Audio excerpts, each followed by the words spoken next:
ating matutong Ayan. Oo. Si Kuya Bobby ay gagawa po siya ng apoy, kung paano siya magawa ng apoy. Let lang Kuya Bobby, saglit lang Kuya Bobby ha. Kami lang daw to. Ba't niyo kasi tawagin Kuya Bob? Kuya Bob. Kasi nasa TikTok ka na po bukas. Wow.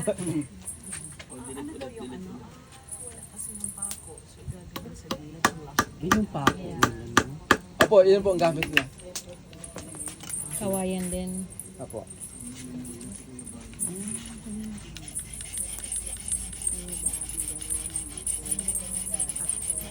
Ay po, umpisa na po siya umusok. Ang bilis naman.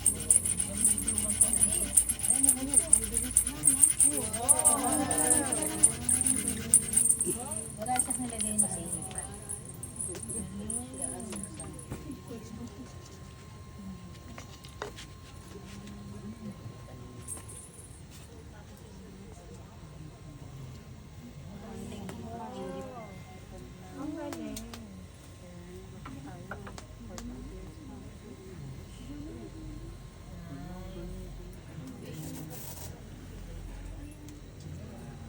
Ano po siya? Kaya din daw po niya yan.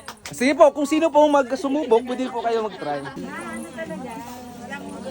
Sa kawayan. Init ng apoy dito.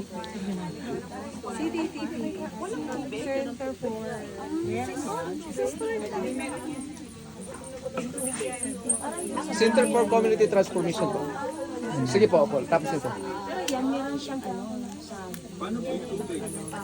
Lalagyan na ng tubig, tapos isasalang dito sa apoy.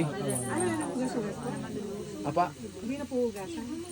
Depende po sa payo. Pwede natin siyang hugasan para medyo malinis pa paglalagay sa loob.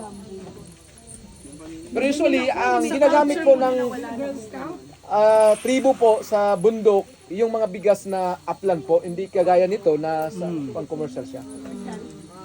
Fuji rice yan eh. Nagmarunong ka na naman dyan eh. NFA rice. Tama na. Kaya para hindi matapon. O yung kinain nyo kanina, yun na po. Kaya po pala sir kanina yung iba pong leaves, meron po siyang sunog. Apo. So ibig sabihin, dumikit siya. Apo, dito sa apoy. So yun, lalagyan nyo na ng tubig, konti, tapos dito na isasalang sa apoy. Luto na, lika na. Station 2 na. Sino nag-volunteer maglagay ng Kasi ano lang sila Kimberly ito. Yung ginamit din sa atin. Yan po. Tubig po siya.